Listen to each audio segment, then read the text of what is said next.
Olá, povo de Deus, terça-feira, 5 de julho de 2022, 14ª semana do Tempo Comum. A nossa reflexão de hoje é a partir de Oséias 8, de 4 a 7, de 11 a 13 e de Mateus 9, 32, 38. Assim fala o Senhor: eles constituíram reis sem minha vontade, constituíram príncipes sem meu conhecimento. Sua prata e seu ouro serviram para fazer ídolos e para sua perdição.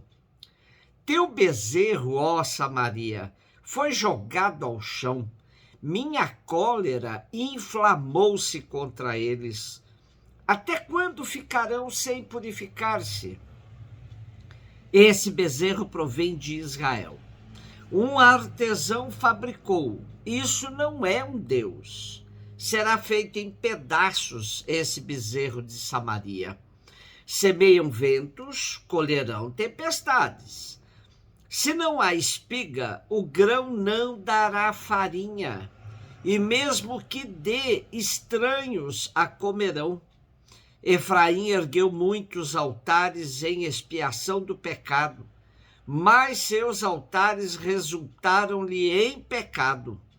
Eu lhes deixei por escrito grande número de preceitos, mas estes foram considerados coisa que não lhes toca.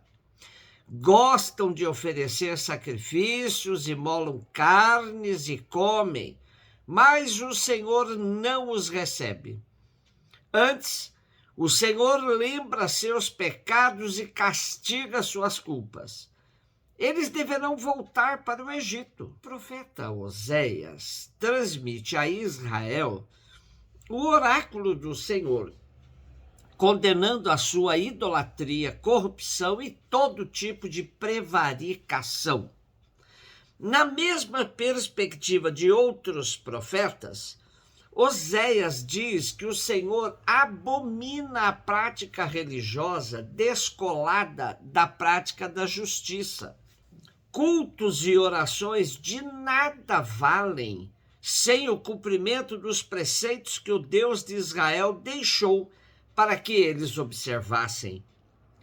Se no período de Jeroboão II os profetas já denunciavam os desvios do caminho da aliança, com sua morte tudo desandou. A economia, a política, a religião. Seguiram-se tempos de egoísmos desenfreados e de religião insincera. Em vista de interesses mesquinhos, elegeram-se reis não designados por Deus.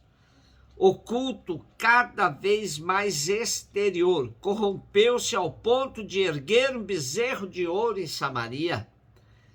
Inicialmente pretendia-se que fosse apenas expressão da presença invisível de Javé no meio do seu povo, mas rapidamente descambou para idolatria. Oséias acusa o povo de ter violado a aliança e de ter transgredido a lei. O castigo está iminente. Semearam ventos, colherão tempestades. A reflexão de Oséias em estilo proverbial é uma alusão aos cultos cananeus das estações do ano. Embora se espere o contrário, esses cultos só trarão ruína, tempestades, seca, seara sem espiga. Israel escusa de invocar os seus numerosos altares, a solenidade das suas luas novas. Tudo isso só lhe multiplica os pecados por causa do culto frequente a Baal e porque a vida não está em sintonia com o culto. A aliança nupcial entre Deus e o seu povo inclui condições precisas expressas na lei. Um culto que não inclua o respeito pela lei é falso e há de conduzir ao novo Egito, isto é, ao exílio da Babilônia. Mateus 9, 32, 38. Apresentaram a Jesus um homem mudo, que estava possuído pelo demônio. Quando o demônio foi expulso, o mudo começou a falar. As multidões ficaram admiradas e diziam: nunca se viu coisa igual em Israel. Os fariseus, porém, diziam: é pelo chefe dos demônios que ele expulsa os demônios. Jesus percorria todas as cidades e povoados, ensinando em suas sinagogas, pregando o evangelho do reino e curando todo tipo de doença e enfermidade. Vendo Jesus as multidões, compadeceu-se delas, porque estavam cansadas, abatidas, como ovelhas que não têm pastor. Então disse a seus discípulos: a messe é grande, mas os trabalhadores são poucos. Pedi, pois, ao dono da messe que envie trabalhadores para a sua colheita. Esta narrativa da cura do mudo realizada por Mateus traz a afirmação de que tal enfermidade era por causa de uma possessão demoníaca. Assim eles entendiam inúmeras enfermidades, tais como surdez, cegueira e outras. Neste sentido, a cura ganha perspectivas de exorcismo. Jesus expulsa o demônio e o mudo começa a falar. As reações frente a esta ação de Jesus são de espanto, admiração da parte das multidões e reprovação da parte do grupo religioso dos fariseus. Quando, mais tarde, Jesus for enfrentado com mais violência pelas autoridades religiosas do seu tempo, as multidões maravilhadas com seus milagres se comportam de maneira extremamente passiva. Ninguém se manifesta a favor de Jesus. Interessante que multidões nos evangelhos têm sempre esse comportamento de passividade e de conivência frente ao mal. Infelizmente, o que se vê é o comportamento de gado. Para Mateus, esses gestos de Jesus cumprem as profecias que diziam que o Messias faria ouvir surdos e mudos falar.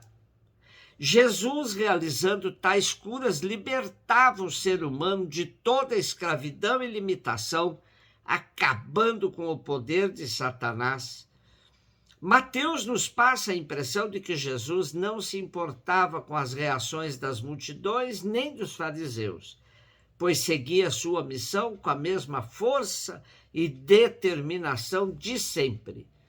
Ele não permanece num determinado lugar à espera dos discípulos, como faziam os rabis, mas percorre a Galiléia e vai até a terra dos gentios, proclamando o evangelho e curando todas as doenças. Essas andanças de Jesus revelam a dimensão de universalidade de sua missão. A segunda parte do texto nos revela a sensibilidade de Jesus frente às multidões, onde Mateus capta o coração de Cristo que se enche de compaixão pela multidão cansada e abatida como ovelhas sem pastor.